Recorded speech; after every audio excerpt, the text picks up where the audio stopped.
Gracias, Padre Celestial, te damos en esta noche porque confiamos plenamente que eres tú, Señor, quien nos ha traído a cada uno de nosotros a este lugar.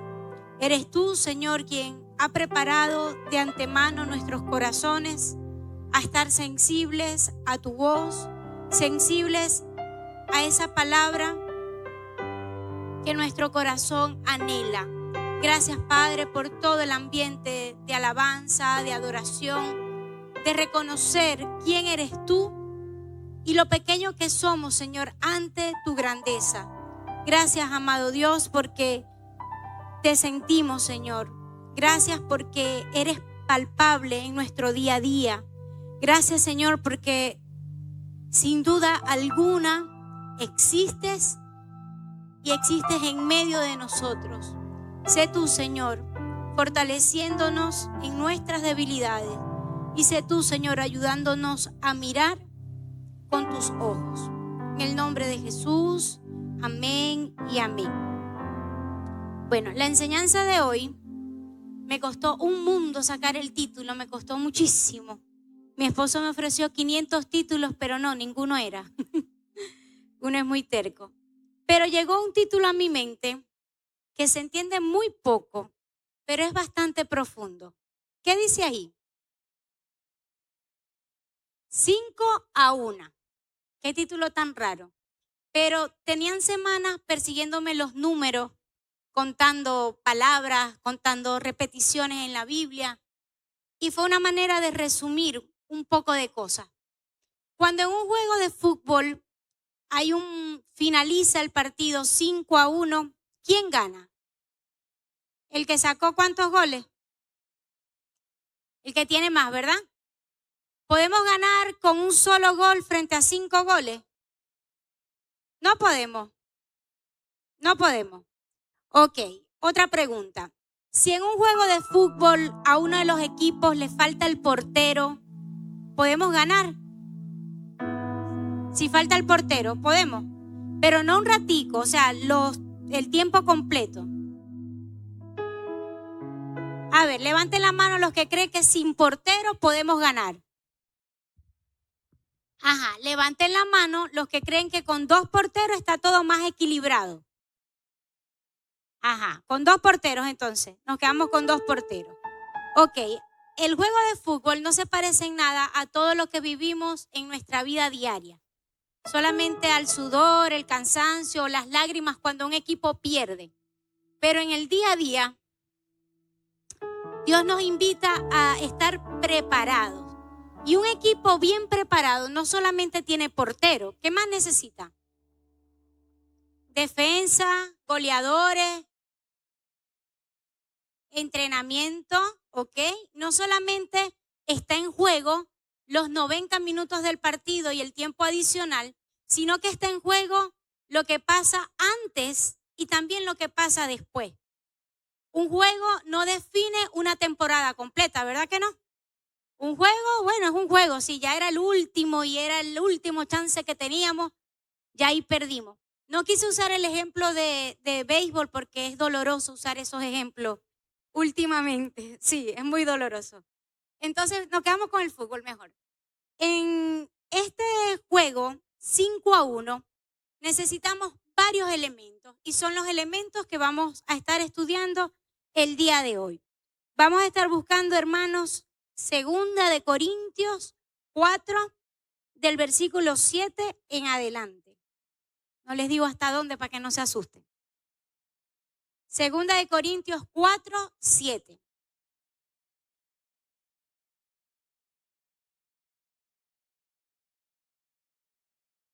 ¿Ok? Leemos y dice así.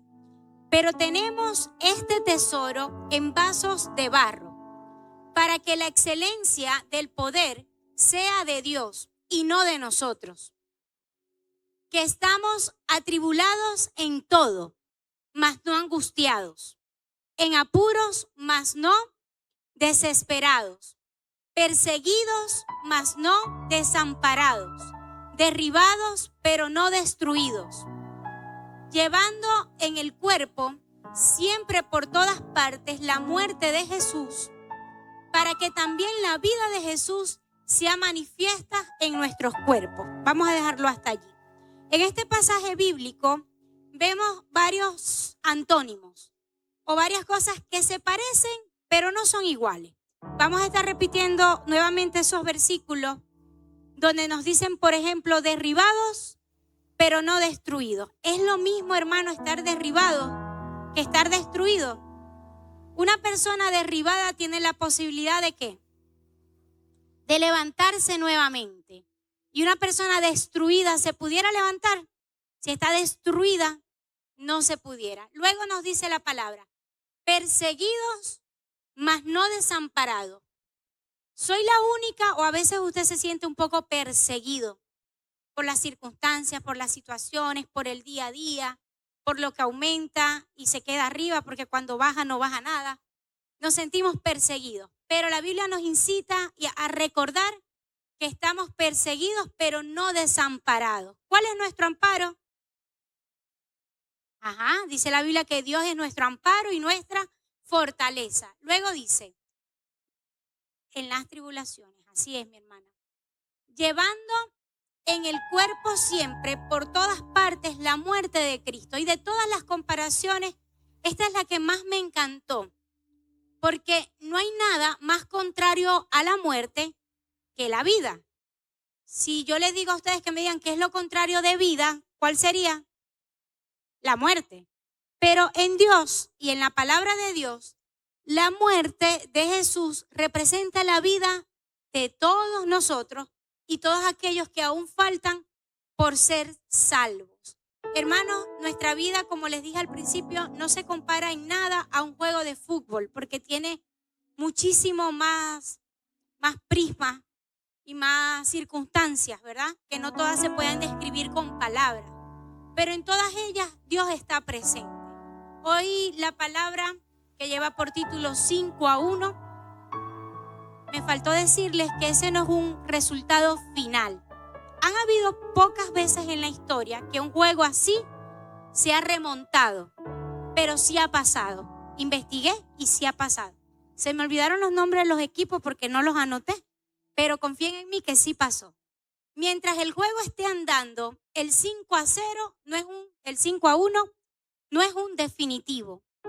Mientras usted tenga la presencia de Dios en su vida, hermano, no importa cuántas circunstancias parezcan en contra, si a favor está nuestro Señor de señores. Vamos a estar leyendo ahora, hermanos, Santiago, capítulo 1, versículo 2. Todo esto que estamos leyendo viene con la intención de recordar algo que sabemos, pero a veces olvidamos. Si yo les pregunto a ustedes, mis hermanos, ¿quién es el principal enemigo del cristiano? ¿Cuál es su respuesta automática? ¿Quién es? ¿El mundo? ¿Yo misma? ¿Qué más? El enemigo, el diablo. De esos tres, ¿a quién nombramos primero? ¿A quién? A Satanás. Pero tenemos que recordar, mis hermanos, que no es el único enemigo. Si yo estoy pendiente del goleador del otro equipo, pero no estoy atenta a la defensa, a los pases que están haciendo, a la mejor condición respiratoria que tienen los otros jugadores, sobre todo cuando nos llevan a alturas mayores que las que estamos acostumbrados, hermanos, el juego se puede ir en contra, porque no tenemos un enemigo.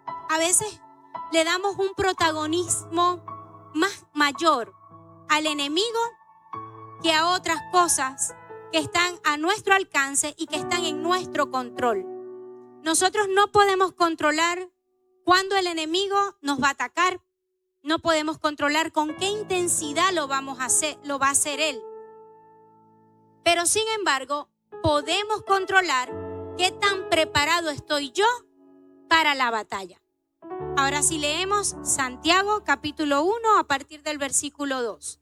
Y dice, hermanos míos. ¿De quién son los hermanos? Míos.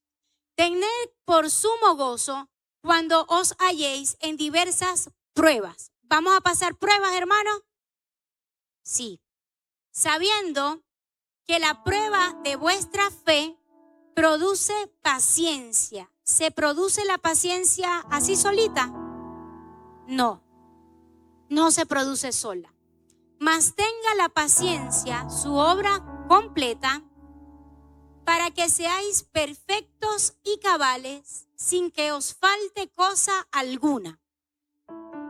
Y si alguno de vosotros tiene falta de sabiduría, pídala a Dios, el cual da a todos abundantemente y sin reproche, y le será dada. En esta palabra, hermanos, en pocas líneas, Santiago nos recuerda que en el mundo vamos a tener pruebas, que en el mundo vamos a tener circunstancias difíciles, pero nosotros tenemos que tener varios elementos a nuestro favor. En los versículos que leímos, ¿qué elementos son importantes para estar preparados para esa batalla?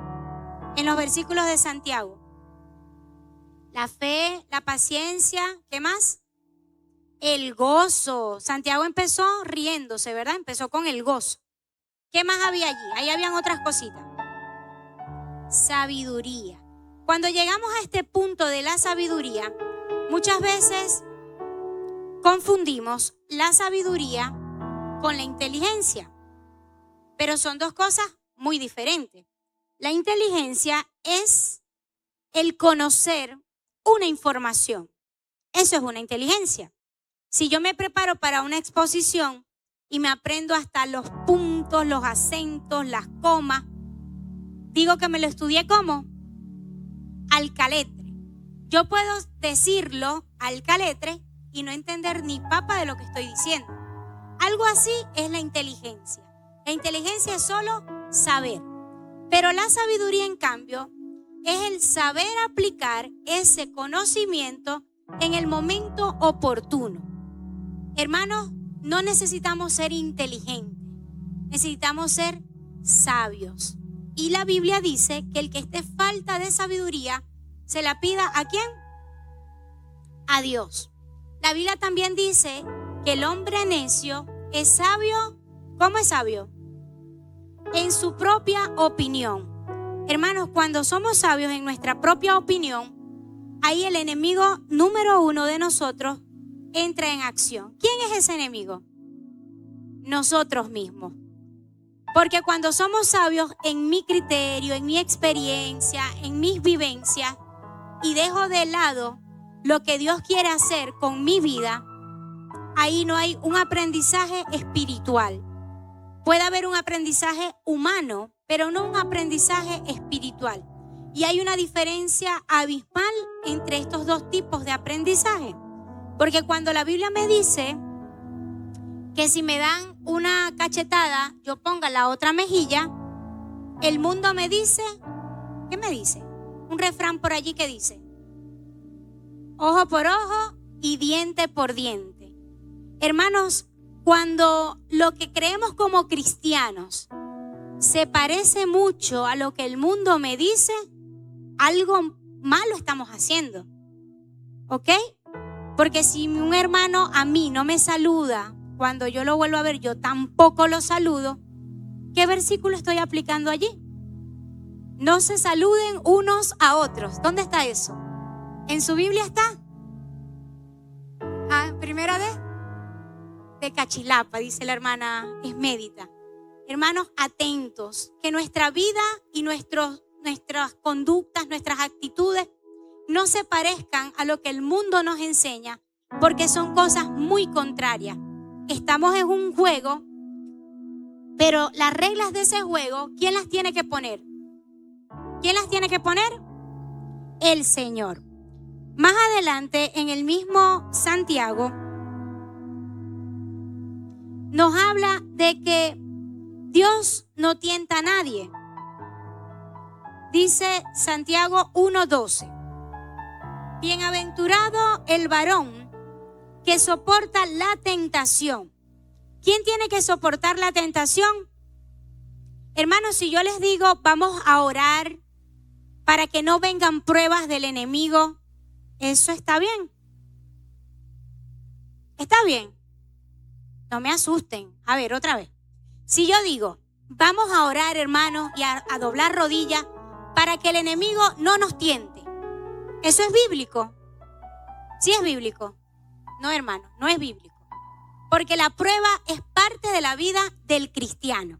Dice el versículo: bienaventurado el varón que soporta la tentación, porque cuando haya resistido la prueba, recibirá la corona de la vida que Dios ha prometido. ¿A quiénes? A los que le aman. Cuando alguno es tentado, no diga que es tentado por parte de Dios, porque Dios no puede ser tentado por el mal, ni él tienta. ¿A quién tienta a Dios? A nadie. Sino que cada uno es tentado cuando de su propia concupiscencia es atraído y seducido. Entonces la concupiscencia, después que ha concebido, da a luz el pecado, y el pecado, siendo consumado, da a luz la muerte. Amados míos, no erréis. Toda buena dádiva y todo don perfecto desciende de lo alto, del Padre de las luces, en el cual no hay mudanza ni sombra de variación. Él, de su voluntad, nos hizo nacer por la palabra de verdad, para que seamos primicias de sus criaturas. Hermanos, la palabra es clara. Y cuando habla de nuestra propia concupiscencia, habla de nuestra propia inclinación al pecado. La tentación que yo tengo no es la misma que ustedes tienen, ¿verdad que no? Cada uno tiene su propia tentación. ¿Ustedes creen que el enemigo conoce cuál es tu debilidad? ¿Sí la conoce? ¿Sí la conoce, pastor? ¿El enemigo conoce nuestra debilidad? Sí la conoce. El problema está, hermanos, cuando vamos al campo de juego y el enemigo conoce tu debilidad. En el campo de fútbol podríamos decir, ellos tienen un mal mediocampista. En el mediocampo son pésimos. Ahí les quitamos la pelota facilita. Pero cuando yo no conozco mi debilidad, ¿quién lleva la ventaja? El enemigo lleva la ventaja. Hermanos, es importantísimo, aparte de conocer todo lo bueno que Dios ha hecho en nuestras vidas, reconocer dónde falta que su gloria se manifieste en nosotros. Si vamos solamente celebrando las victorias que Dios nos ha dado y olvidamos, no es que no podamos celebrar las victorias, pero olvidamos en dónde todavía yo debo cambiar y dónde debo ser transformado, está la cosa grave. Como cristianos, muchas veces nos sentimos contentos dando nuestro testimonio y decimos algo así parecido: yo antes bebía, ya no bebo; yo decía malas palabras, ya no digo malas palabras; yo era una gritona, me conocían en el barrio por la más gritona, ahora no. Pero les traigo hoy una pregunta que Dios me confrontó a mí misma. Hermanos, ¿qué fue lo último que cambiamos? ¿Cuál es el cambio más reciente que hemos tenido? ¿En qué hemos fortalecido nuestro espíritu en los últimos meses, días y horas? ¿Será que nuestro cambio y nuestra transformación solamente tiene que quedar en los primeros días que conocimos al Señor? Hermanos, nuestro cambio debe ser continuo, una mejora continua, porque queremos ser perfectos. No, eso no lo vamos a hacer en esta carne, porque queremos agradar al Señor. Y por el amor que sentimos hacia Él y que Él sintió primero por nosotros, nuestro cambio no se debe detener. No hablamos de una perfección, pero hay dos palabras parecidas, el pastor y su esposa la usan mucho, que es la palabra excelencia. La palabra excelencia ¿es lo mismo que perfección? No, es hacerlo lo mejor que puedas con lo que tú tienes en ese momento. Y siempre saber que para la próxima, algo más podemos mejorar. Dios no demanda de nosotros perfección. Él demanda de nosotros ¿qué? excelencia. Y en este pasaje de Santiago nos recuerda que la concupiscencia que está en nosotros, que es parte de nosotros, es la que muchas veces nos hace pecar. Y algo que quiero resaltar acá, hermanos, es que no podemos ir ni a la guerra ni al campo de juego con una idea un poco difusa de cuál es mi debilidad. Si yo reconozco mi debilidad, Dios se va a fortalecer allí, claro que sí. Él se va a gloriar en mi debilidad. Pero si yo no asumo, si yo no acepto, si yo no reconozco en qué debo mejorar y cambiar, Dios no lo va a hacer porque Él necesita mi permiso para actuar. En ningún pasaje bíblico de los milagros de Jesús vimos que Jesús sanó a alguien a la fuerza. ¿Ustedes han visto ese pasaje bíblico? En mi Biblia está. No, mentira, ahí no está. Dice que los enfermos venían a Jesús y les pedían, les rogaban que ser sanos. Pero no vimos a Jesús persiguiendo a ninguna persona. No vimos a Jesús forzando, venga que yo lo quiero sanar, y el otro le decía que no y él le decía que sí. No, porque Dios quiere obrar en corazones dispuestos. Vamos a una siguiente pregunta. ¿Están nuestros corazones dispuestos para que Dios obre en nosotros? Ay, Dios mío. ¿Están nuestros corazones dispuestos? Amén, claro que sí. Sé que el Señor y el Espíritu Santo está en medio de nosotros. Díganme una cosita. Todo esto de ir al campo de guerra o al campo de juego, ¿con qué pasaje bíblico puede hacer referencia?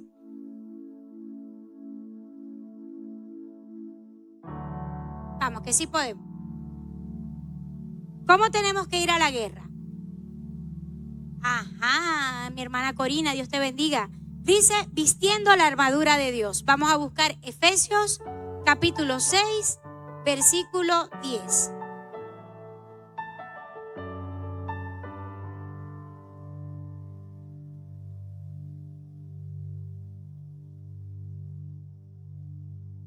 Y en Efesios 6:10 la palabra de Dios dice así: por lo demás, hermanos míos. ¿Vieron esto, no? Es segunda vez que lo leemos hoy. ¿Hermanos de quién? Míos. Tengan eso presente que ahorita vamos a hablar de ese míos que está ahí. Repito, por lo demás, hermanos míos, fortaleceos en el Señor y en el poder de su fuerza. Vestíos de toda la armadura de Dios para que podáis estar firmes contra las acechanzas del diablo. ¿Quién tiene que estar firme? Diga yo. ¿Quién tiene que estar firme? Yo. Luego dice, porque no tenemos lucha contra sangre ni carne, sino contra principados, contra potestades, contra los gobernadores de las tinieblas de este siglo, contra huestes espirituales de maldad en las regiones celestes. Por tanto, tomad, esto me encanta. ¿Qué vamos a tomar? No dice la armadura. ¿Qué dice antes? Toda. Hermanos, a veces queremos ir a la guerra con los zapatos bien puestos y dejamos la espada, el escudo, el yelmo, la coraza, y así no es la cosa. Importantísimo. Por tanto, tomad toda la armadura de Dios para que podáis resistir en el día malo, y habiendo acabado todo, estar firmes. Estad pues firmes, ceñidos vuestros lomos con la verdad y vestidos con la coraza de la justicia, y calzaos los pies con el apresto del evangelio de la paz. Sobre todo, tomad el escudo de la fe, con que podáis apagar todos, ¿vieron esa palabra, no? ¿Cuántos dardos vamos a apagar? Todos los dardos de fuego del maligno. Y tomad el yelmo de la salvación y la espada del Espíritu, que es la palabra de Dios, orando en todo tiempo con toda oración y súplica en el Espíritu, y velando en ello con toda perseverancia y súplica por todos los santos. Bueno, ahí dice Pablo que oremos por él también. Y por mí, a fin de que, me lo quitaron, de que al abrir mi boca sea dada la palabra para dar a conocer con denuedo de él. En esta armadura vemos varios elementos. Hay unos elementos que son de protección y otros elementos que son de defensa. ¿Hay más elementos de protección o de defensa? De protección, ¿cuántos hay?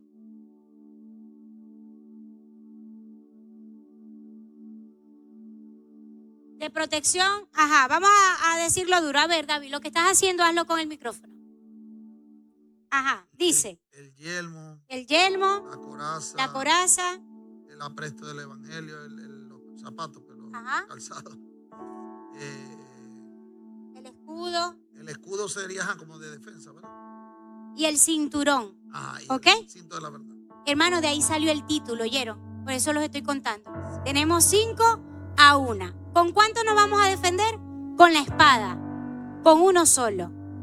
De ahí salió el título. Para que no vean que estaba tan fuera de pote. 5-1. Hermanos, no es casualidad. Dios nos dio 2 oídos y una boca. Y usamos más la boca que los 2 oídos. Dios nos dio 5 elementos para protegernos, pero a veces queremos estar echando espadazos por todas partes. No todas las batallas, hermanos, se van a ganar recitando versículos. No todas las batallas se van a ganar diciéndole a un hermano tal vez débil en la fe, porque la Biblia dice, y decirle todo lo que él no está haciendo, ¿ok? La espada, dice la Biblia en otro pasaje, que es de doble filo. Y cuando los teólogos nos explican esto, nos dicen que penetra y corta al que la usa y al que recibe. O sea, es para los dos. Yo todo lo que digo de la palabra, primero tiene que pasar por mi vida, ¿ok? Dios no nos dio la espada para herirnos unos a otros. Y sé que es el Espíritu Santo quien pone esta palabra en mi boca porque de verdad no sé nada que esté pasando. Pero hermanos, seamos sabios en usar toda la armadura que Dios nos ha dado. Podemos ir a la guerra con una espada excelente, pero si no tenemos todo lo demás, somos débiles, somos vulnerables, somos frágiles y nos pueden herir. Usemos la espada, pero no la usemos sola. Usemos cada uno de los elementos que Dios ha colocado a nuestro servicio. Profundizar en estos elementos es hermoso, pero es extenso. Pero sí quiero resaltar el yelmo. El yelmo protege ¿qué parte del cuerpo? La cabeza, lo que simboliza nuestros pensamientos. Hermanos, no hay un campo de batalla más activo que la mente. Y no podemos quedarnos en esa mente solo pensando que fueron los dardos del enemigo los que llegaron. Pensemos qué pasó con el yelmo, con el casco que tenía que proteger mi mente, que dejó que esos dardos pasaran. Vamos a apretar bien esa armadura que Dios nos ha dado, porque hoy te quiero decir, aunque suene extraño, que no todo es culpa del enemigo. Hay un refrán que dice que guerra avisada, ¿qué pasa? No mata soldados. Y aunque no está en la Biblia, creo que se parece a lo que Dios nos advirtió. Los versículos que hemos leído hasta ahora nos hablan de estar firme, nos hablan de resistir, nos hablan de colocarnos la armadura y nos dan esa responsabilidad de entender que mucha de la victoria o la derrota en mi batalla depende de usar o no lo que el Señor ha colocado en mi disposición. Hoy no quiero decirte, hermano, que el diablo no existe, porque evidentemente, claro que existe. Pero te quiero decir que si lo culpamos por todo lo malo que nos pasa, nosotros nos perdemos de aprender, nos perdemos de crecer, nos perdemos de hacer propia en nuestra vida la sabiduría que Dios nos ha otorgado. Hermanos, yo muchas veces siento que la sabiduría me falta. ¿Usted también? ¡Ay, qué alivio! Usted también. Pero la Biblia es clara. Dice la palabra que el que esté falta de sabiduría, ¿qué? Pídala a Dios. ¿Ok? Ahora, si yo les digo a ustedes, vamos a orar para que Dios nos llene de su sabiduría, ¿esa oración es espiritual o no? Es así. La otra no era. Es así. Vamos a fortalecer las áreas de nuestra vida espiritual donde el enemigo se está aprovechando de nuestra debilidad, pero estando atento a reconocer cuál es mi debilidad, porque si Él la conoce mejor que yo, el perjudicado soy yo, no es otro. Hermanos, ahora les tengo un acertijo, una preguntita. La preguntita dice así: ¿en qué parte de la Biblia se habla de un borrador sin usar la palabra borrador? El versículo que dice que Él borró nuestros pecados, ese no es. A ver, usa la palabra borrador sin decir borrador. O sea, es como el contexto, como lo que explica. No pensé en ese, pero está bueno. Ok, ¿alguna otra idea?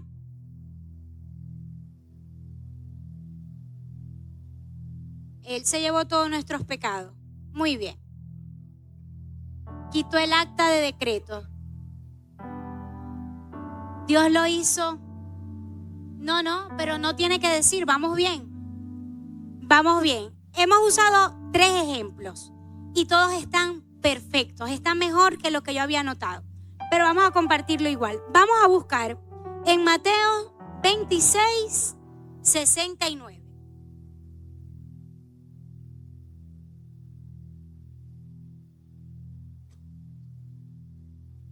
Todos los versículos mencionados hablan de una limpieza, hablan de un borrón y cuenta nueva. Y aquí traemos a colación a Pedro. Dice la Biblia, Pedro estaba sentado fuera en el patio y se acercó una criada diciendo: tú también estabas con Jesús el Galileo.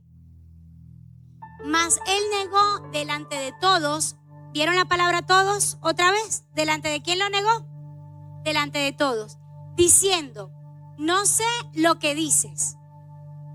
Saliendo él a la puerta, le vio otra y dijo a los que estaban allí: también estaba con Jesús el Nazareno. Pero él negó otra vez con juramento: no conozco al hombre.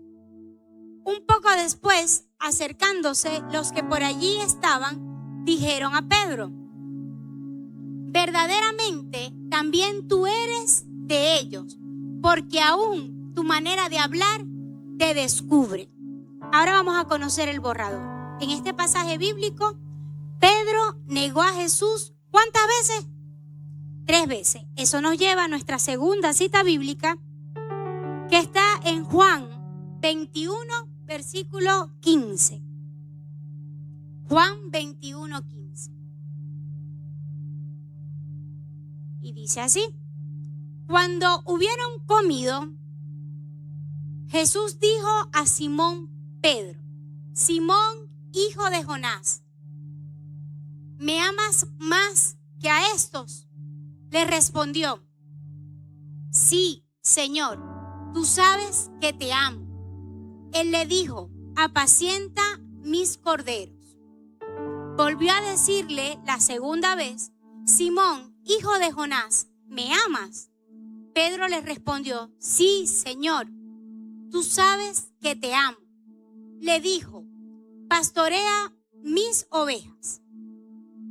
Le dijo la tercera vez: Simón, hijo de Jonás, ¿me amas?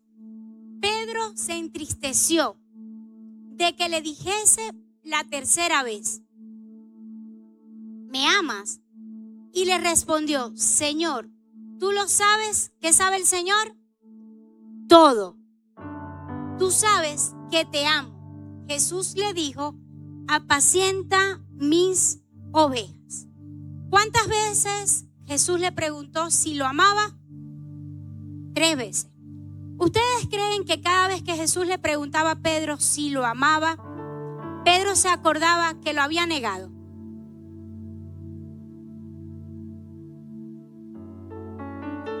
Lo más probable. Pero Jesús, siendo tan sabio, no se lo preguntó una sola vez. Se lo preguntó 3 veces. Y ahí Jesús usó un borrador en el cerebro de Pedro. En nuestro cerebro, cuando aprendemos algo, tenemos una vivencia, un acontecimiento, se hacen surcos, rayitas, donde queda impresa o impregnada esa vivencia. El cerebro de un bebé es completamente liso. A medida que él va aprendiendo, esos surcos van apareciendo. Con cada una de estas preguntas, Jesús borraba el surco de la culpa, del dolor, de saber que le había fallado al amado Jesús. Pero no solamente eso, Jesús lo hace todo completo. Jesús le dejó a Pedro una tarea. ¿Qué tarea le dejó? A lo largo de la historia de la vida de Pedro, Pedro cumplió ese mandato. Entonces, a lo largo de la vida de Pedro, cada vez que Pedro apacentaba sus ovejas, no solamente se acordaba que él negó a Jesús, también se acordaba que él amaba a Jesús, pero que Jesús a él lo amaba muchísimo más.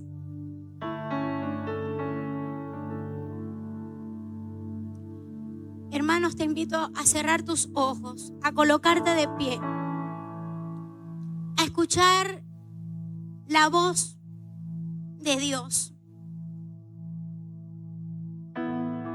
Es difícil conocer como seres humanos todas las vivencias de nuestros hermanos, saber sus sufrimientos, su dolor, su escasez y esos momentos en los que cada uno ha sentido que le ha fallado al Señor. Pero hoy Jesús, Dios y el Espíritu Santo también te quieren recordar que Él sabe que tú lo amas. Pero tú debes recordar también que Él te ama aún más. En medio de tu imperfección, en medio de tu poca capacidad, tal vez de perdón, tal vez de expresar amor, de reconocer tus fallas, Él te ama. Y hoy te invita a no esconder tu pecado, a no esconder tu error, a no esconder tu debilidad. Él quiere que la presentes delante del trono de su gracia, dice Hebreos, para alcanzar oportuno socorro. El Señor está contigo en tu dificultad, aun cuando el juego parece estar 5-1, el juego no ha terminado. Levántate, toma fuerzas, porque el largo camino te resta.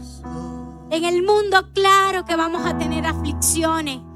Jesús nos los dijo, Él nos lo escondió, pero también nos dijo que confiáramos en Él. La invitación hoy, mi hermano, es a que no confíes ni en tu capacidad, ni en tu fuerza, ni en tu experiencia. Entrega todo eso a los pies del Maestro. Déjate enseñar. Deja que el Señor reconstruya los pedazos de tu vida. No juegues a la iglesia. No juegues al cristiano ocupado Juega a tener una relación diaria, continua y personal con Dios. No importa qué tan visible o no sea el don y el talento que Dios haya puesto en tu vida. Importa si tú no lo escondes. Cuando una persona necesita esa palabra, necesita esa alabanza, necesita esas manos que dan fuerza, esa voz que anima y no juzga. El mejor escenario, mi hermano, para dar de lo que Dios te ha dado es el día a día. Son las 24 horas de cada día de la semana. Es cada gesto de amabilidad desde tu trabajo, desde tu comunidad. Servirle al Señor es un privilegio hermoso, pero a veces nos confundimos y creemos que solo servimos en un altar, en una congregación. Y sí, eso está muy bien. Dios nos llama a congregarnos, a estar juntos en armonía. Pero no quiere una competencia de luces dentro de su templo. Quiere que tú con tu luz, con la luz que Él ha puesto en ti, salgas a brillar en la oscuridad. No podemos solo brillar donde hay luz, porque la necesidad no está solamente allí. Sal a brillar con tu armadura bien puesta, con tu debilidad clara, y dile al Señor: Señor, reconozco mi debilidad y sé que tú te perfeccionas en mí, Señor. Ayúdame siempre a ser humilde, a que mi ego no crezca, sino que crezcas tú, Señor, en mí. Gracias, Padre bueno, porque te has manifestado con gran poder. Gracias, Señor, porque somos instrumentos solamente en tus manos, Señor. Ayúdanos, Señor, a dar de lo que tú nos has dado. En el nombre de Jesús, amén y amén.